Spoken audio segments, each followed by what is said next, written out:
Kasabay ng paglulunsad ng Commission on Women sa 18-day Violence Against Women campaign, nagbigay ng isang talumpati si Vice Presidente Leni Robredo kung saan inihayag niya ang kanyang pagkaalarma sa pambabastos ng ilang netizens sa mga babaeng rallyista. Ang detalye sa ulat ni Lala Babilonia. Malaman ang naging talumpati ni Vice President Leni Robredo sa paglungsad ng Violence Against Women campaign ng Philippine Commission on Women. Ikinaalarma ni Robredo ang pambabastos ng ilang netizens sa mga kabataang babae na nagsagawa ng kilos protesta laban sa paglibing kay dating Pangulong Ferdinand Marcos sa libingan ng mga bayani. Isa na rito si Ann Nicole De Castro, ang rallyistang binastos ng ilang netizens matapos mag-viral ang video nito kung saan siya ay nakikipagpalitan ng argumento sa isang Marcos supporter. Mariing tinuligsa ni Robredo ang umano'y online sexual harassment at aniya panahon na upang maipasa ang inilatag na panukalang batas ni Senator Risa Hontiveros na Gender-Based Electronic Violence Bill. Controversial din ang naging pahayag ni Robredo tungkol sa misogyny. Day after day, women in this country must defend themselves from every instrument of abuse and aggression. Strangers openly leering at our bodies. Unwelcome comments about our looks, our breasts, our legs. Blatant condescension in the workplace. Matatandaan, dating nagbiro si Pangulong Rodrigo Duterte tungkol sa maiksing damit ni Robredo. Ngunit ani Robredo, hindi niya pinatatamaan sa kanyang naging pahayag ang Pangulo. Ay, hindi. Tingin ko kasi general na form of abuse na tinatanggap ng mga babae, yung parang tinitingnan yung katawan lang natin. Sinabi rin ni Robredo na nagkaroon ng slut shaming sa pagdinig sa Kamara kahapon kung saan idinitalye ang relasyon ni Senator Leila De Lima at dating driver bodyguard nitong si Ronnie Dayan. Tinitingnan ko online yung mga klase ng questions na tinanong. Parang ano yun totally unnecessary, bastos na talaga yung iba.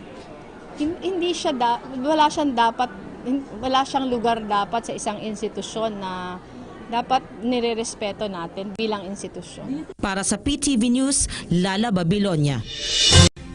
Kinumpirma ni PNP Chief Ronald Bato de la Rosa na matagal nang sangkot sa iligal na droga ang hepe ng CIDG Region 8 na si Superintendent Marvin Marcos.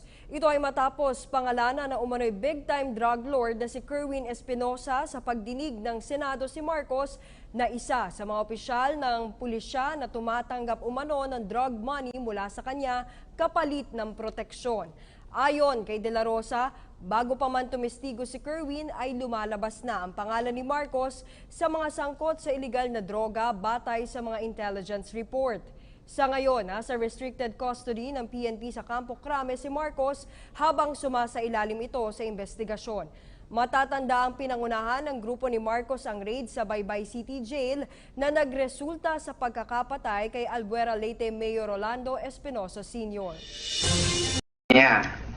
So umabot ako hanggang matapos yung eleksyon doon sa amin. Noong first week of May, tumawag sa akin si Major Abordo. Si Major Abordo tumawag sa akin. At sinabihan ako ni Major Abordo on that time, sinabihan ako ni Major Abordo na yung augment na nakadeploy dyan, yung nagdala ng mga tao ay kaibigan niya. Yun ay si Colonel Marcos. Siya ang nagdala ng tao doon kasi naka-augment kasi yung area namin sa Albuera, Balita, hotspot. Yung area. Yung area na yon hotspot. So sinabi ni Major Abordo sa akin, busing ko yan. Ang nagdala ng mga tao dyan. 100 plus na tao na mga pulis ang dinala dyan. Kasi yung purpose niyan, i-neutralize ang mga tao ko dahil may balita daw na mga armado kami. So yun, sinabi ko sa kanya, okay sir, binigyan ko ng go signal si Major Abordo. Okay, bigay mo yung number ko. At may number pa ako sa kanya. Nandun yan sa cellphone ko. Yung ginawa nito. So yun. Inano ni Major Abordo, bigyan ko siya ng signal. Okay, bigay mo yung number ko sir. Para mag-usap kami. So, kinalaunan, mga alas 5 ng hapon, tumawag siya sa akin. Alas 5, alas 6 ng hapon. Tumawag siya sa akin. Ganito ang sabi niya. Bueno, ako pala si Colonel Marcos. Ako yung nagdala ng mga tao dito.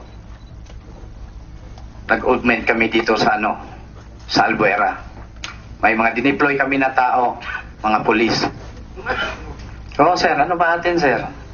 Siya kasi ganito, para walang problema yung mga tao nyo na makagalaw kayo, magtulungan tayo. Oh, walang problema sir, maganda yung sinasabi mo ah.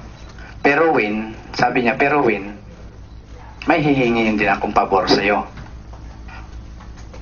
May hihingin din akong pabor sa'yo. Yung sinabi niya may hihingin siyang pabor sa akin, walang problema yan sir. Sabihin mo kung ano ang maitulong ko.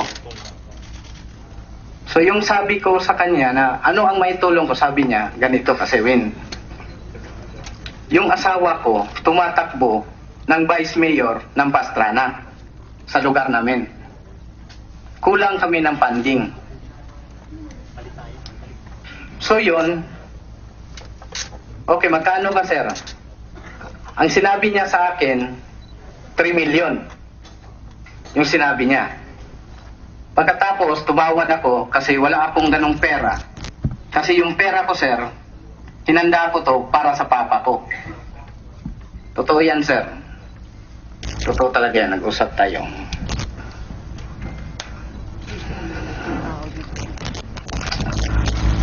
So yun, tumawad ako ng 2.5 lang ang makakaya ko. Pero hindi ko promise sa'yo, sir, buo na mabigay ko to sa yung perang to. Kasi ipunin ko pa yung pera ko. Kasi yung pera na kahanda nito, na ngayon na nasa akin, ay para sa papa ko to. Ngayong eleksyon. May 5. May 5 yun o May 6? Kasi May 7, sabi niya sa akin, sige, magkano ba ang makaya mong mabigay sa akin? Sasabihin ko lang sa iyo, sir, kung magkano ang makaya kong lipunin. May 7,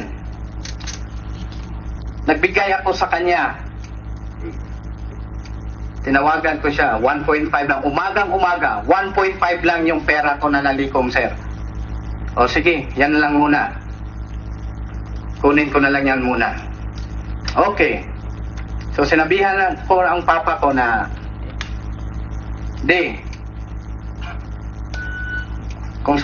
itong perang to para kay Colonel Marcos. Nandun kami sa bahay niyan, sir. Umagang-umaga yan.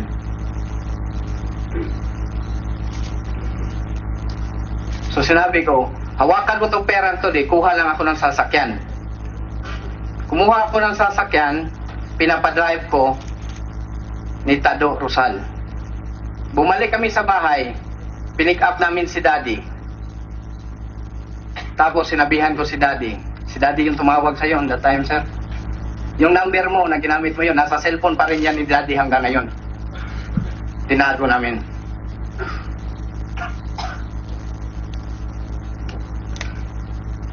May 7. Yun.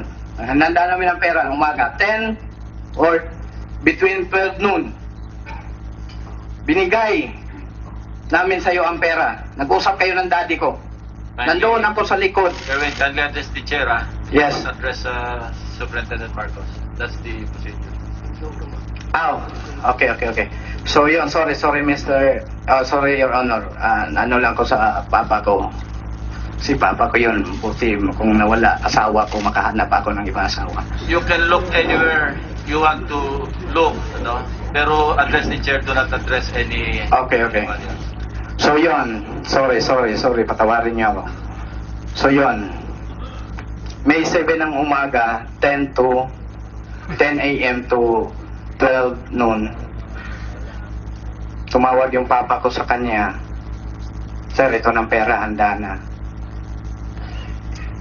Sabi ng papa ko, Dong, ingon si Sir Marcos sa sila na lang sa sila na lang daw tayo kami magkita para hindi halata, para kunwari daw nagche-check siya doon.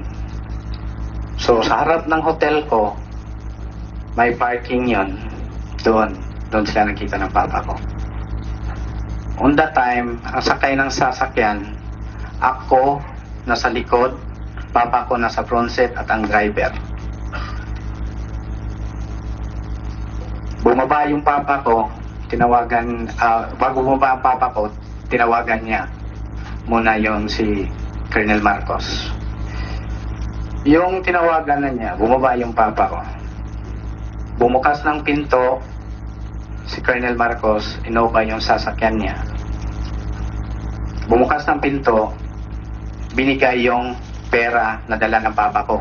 Hindi pa yung nakabalot kasi yung pagbigay ko parang binalot niya ng parang newspaper na binigay sa kanya.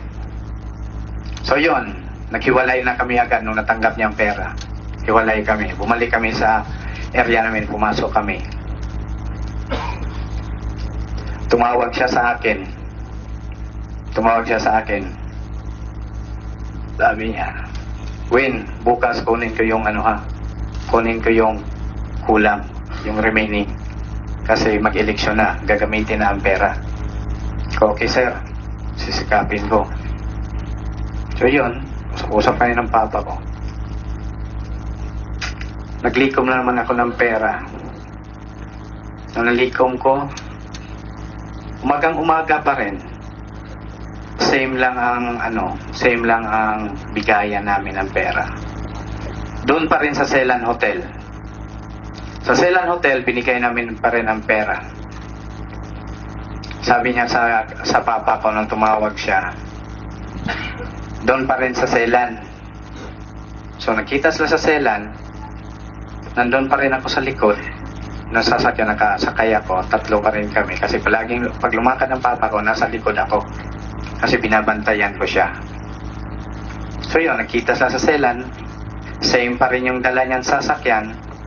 Pag-abot ng 1 million sa kanya, tumawag siya sa akin, huwag muna kayong lumabas, pati yung mga tao mo. Huwag kayo muna dito sa highway. Kasi uuwi muna ako ng Pastrana. Kasi ihahatid ko doon sa asawa ko ang pera. Kasi eleksyon na bukas. May 8 yun, binigay ang 1 million pesos. May 8.